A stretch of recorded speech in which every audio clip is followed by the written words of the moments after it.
It can be so frustrating when you call your dog inside and no matter what you're waving in front of their face, they just don't want to come when called.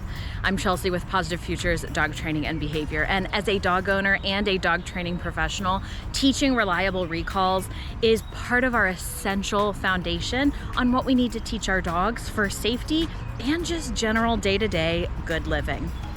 But did you know that there are some things in your daily routine that you might accidentally be doing that are undermining all of those training efforts that you're putting in to teach a reliable recall? Today, I want to share with you our top 11 mistakes that we see with clients often, how it's impacting your dog's recall, and what you can do to change that tune and build your own reliable recall. The first big mistake that we see with people is that they only have one way to call their dog, and they usually expect their dog to do it just because they should.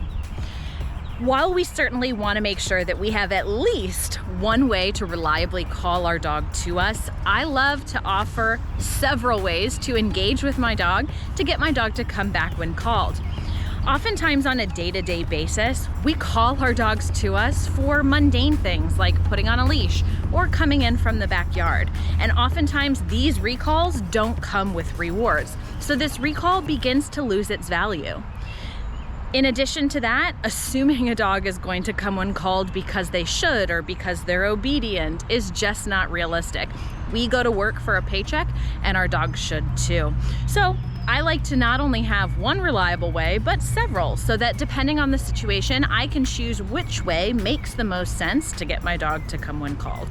The second most common mistake that we see when we ask our dogs to come when called is that this recall word has been poisoned. Now, all of our reward-based training builds up this recall cue so that our dog wants to do it. They're excited. We have engaged learners who are excited about that consequence, aka that reward. But when we're frustrated, sometimes that frustration can come out in our voice, causing us to yell at our dogs or seem angry, which isn't very exciting and doesn't make our dogs want to come to us. And even worse than that is if we've ever used any form of punishment after our dog comes to us. Oftentimes people think, well, my dog should learn that that wasn't okay, that it took them 5 minutes to come to me. But unfortunately, what your dog has just associated is that getting back to you means bad things happen. So it's really important that we always keep upbeat voices and use our rewards generously so that our dogs want to come to us no matter how frustrated or stressed out we might be. Our third really common mistake that we see with our clients is inconsistency. Sometimes my recall word, come here, means to come to my general vicinity. Sometimes I want to grab their collar. Sometimes they come to me, but they're about 5 feet away. And I'm like, good enough. This lack of consistency with our training muddies up our cues. We want to make sure that our recall word means the same thing every time, which is why oftentimes with recall, I teach something very specific, like, oh, look what I found, means cookies are happening at my feet, or here means to touch my hand as a target, or collar means to run and throw their collar into my hand. By being really consistent with this cue and this definition and reinforcement, you can make sure that your dog really understands what this word means so that they can respond reliably. The fourth common mistake that we see with our clients is that they let their dogs off leash way too soon. It's pretty common for puppies to want to stay close. They're maybe a little nervous about their environment and there's safety in numbers. But as our puppies become teenagers, they often become a lot more interested in their surroundings than us. So while we thought we had a nice recall and a dog that stayed close off leash, we often begin to see challenges as they become teenagers. The other big mistake is if you just let your adult dog off leash without any reasonable recall training. If our dog learns how fun it is to chase bunnies, or that they can run up to strangers, or that they can ignore our recall word, all of these things can lead to a dog that isn't reliable off leash, which is a huge safety concern. Because even though your dog might be friendly, other people and other dogs don't want another dog running up to them off leash. So for everybody's safety, reliable recalls are essential. We recommend using management to help prevent these behaviors from getting reinforced. Teaching your dog that recall is their only option in this situation and how great it is to recall. Using fences and practicing in backyards or sniff spots, or using long lines to simulate this off-leash freedom, but having that safety of a leash. These are great ways that you can still build these essential off-leash behaviors like attention and checking in and coming when called, while still having the safety of that lead on. The fifth common mistake is having unrealistic expectations about your recall. It's really important that we are realistic with ourselves about how much recall training we've done with our dogs. While coming when called to you in the house seems the same as coming when called outside, besides, it's the same behavior, right? What we don't realize is dogs don't generalize very well. So outside at a park, even a new park, is a really big change for our dogs. Plus, we need to consider different distractions like scents and people, even trees, right? These things make a big difference for our dog. So we need to make sure that we're realistic. What can my dog handle? What have I trained them to be able to handle? Make sure that you have those realistic expectations so that you're using your recall word when your dog can do it. Plus, that'll help guide your training so that you know which distractions and environments your dog needs practice in. The sixth common mistake is the misuse of excitement. While yes, we do want to be excited about getting our dog to come when called, we do want to make sure that we're not accidentally using that excitement to gain our dog's attention. Our dogs can become desensitized to exciting noises like boop, boop, boop, boop, to get them to pay attention to us. We want to make sure that if we're using exciting noises like that, they're trained as a positive interrupter or a name grab. That way our dogs aren't tuning us out. We also want to make sure that if we're in a situation where we're having to use that excitement to get our dogs to pay attention, it's a good indicator that that environment is probably too much for your dog to handle. We want our dogs to easily be able to respond to a cue like their name or watch me. And if they can respond readily, we don't need that additional excitement. And that lets you know that you've set your dog up for success and that that is an environment that they are prepared for. If you find yourself having to use additional excitement to get your dog's attention, that's a good indicator it's a little too much. So look at your surroundings. Is there a way for you to make it easier? Maybe you can increase distance between you and that distraction. Maybe you need to go back to the training drawing board and work in some lower distraction environments until your dog is prepared. The seventh most common mistake is the accidental reaching towards your dog, causing a keep away game. It's really common for us to use something like a collar or a harness grab to redirect our dog or move them around from point A to point B.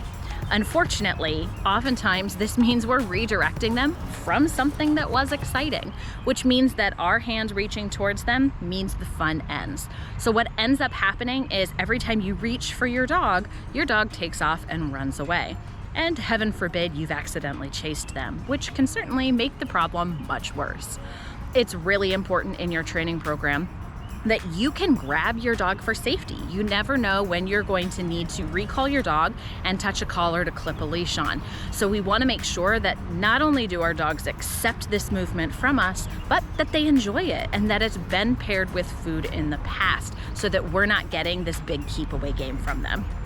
If you find that your dog has these negative feelings or negative reactions when you reach for them, it's a great idea to play a recall game like a hand target, where your dog comes all the way to you and touches your hand, or a collar grab so that your dog comes all the way to you and you can grab a collar. If your dog has these negative emotions, you're going to need to really break this process down into small approximations so that your dog can really handle this approach. But with a little bit of conditioning, you can change how your dog feels about it, which is really important for safety. Our eighth mistake is that you've made it too hard too fast. Like I mentioned earlier with generalization, oftentimes our dogs find the world really exciting. If we go to a new park right away, without any kind of warm-up, without our dogs knowing what's around them, we can set our dogs up to fail. And this environment is going to be a lot more exciting than we are, which means your dog probably isn't going to be able to respond to their name or to that recall word. It's really important that we think about not only what distractions are around our dog, but how our dog feels about them. If I know that my dog has big prey drive, I'm gonna practice a lot of attention and recall at a distance from live animals. I might even do some specific training setups where I roll a ball to simulate chase and call them out of it. By practicing in controlled setups with a lot of these distractions, you can help break this process down into something that's a little bit more manageable for your dog. So as you're out and about with your dog, observe your surroundings. Observe how your dog gets excited or nervous about these distractions. And that will help you break down all of the excitement in the real world into something smaller and more manageable for your dog. The 9th most common mistake is getting to a beautiful park like this and immediately letting your dog off leash or run to the end of their long line. Just like you might have some shell shock getting out of the car or getting off an airplane, you need some time to adjust and observe and absorb what is around you. Our dogs are no different. Your dog in a new environment is gonna need a chance to observe, to sniff, maybe to eliminate. Your dog is also gonna need a little bit of time to get warmed up. So having some set warm-up routines practiced at home and in these new environments can help your dog adjust so that they can pay attention. Remember that if you can't get attention from your dog on a verbal cue, there's no way your dog is gonna be able to recall 20 feet away from you. So when you get to a new environment, add in some extra time for that warm-up so your dog can adjust and figure out what's going on around them. Mistake number 10 that we see from many clients is that they've just gotten a new dog and they expect that relationship to be there. Heads up guys, relationships take time, especially a relationship that's strong enough that means your dog wants to engage with you and interact with you and chooses you over the environment.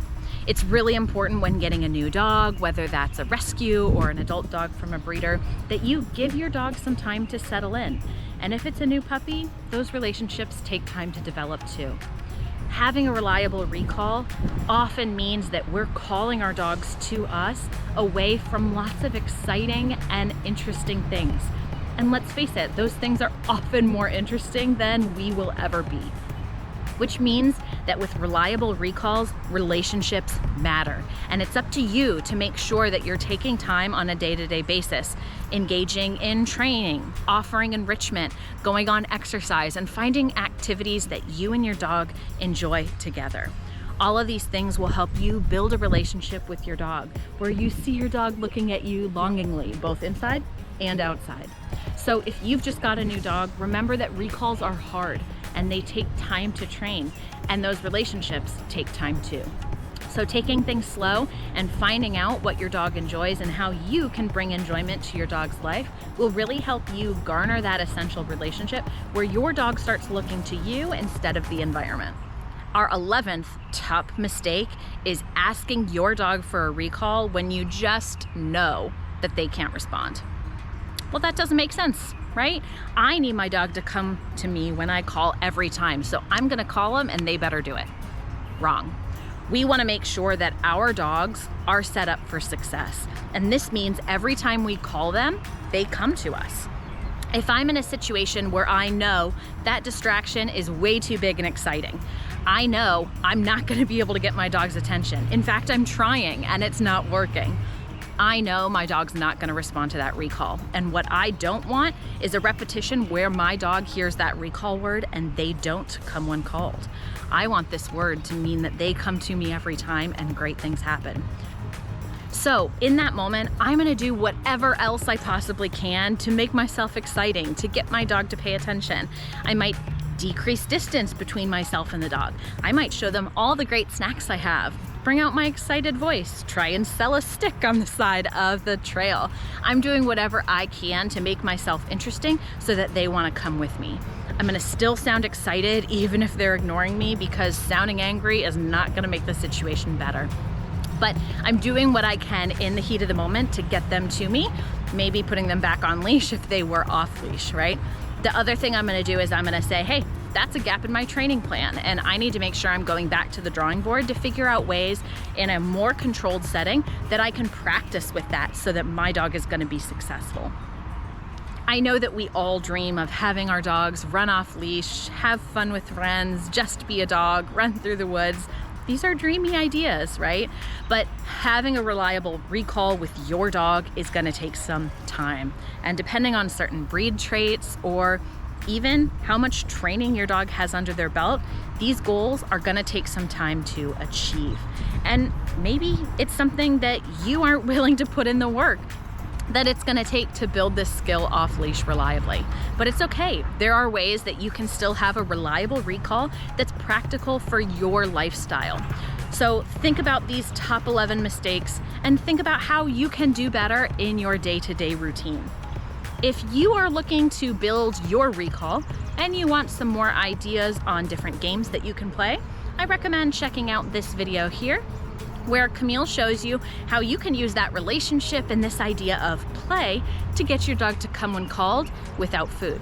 Because besides, we need lots of ways to get our dogs to come when called, and sometimes these ways are going to use reinforcers other than food. Happy training and good luck with your recall.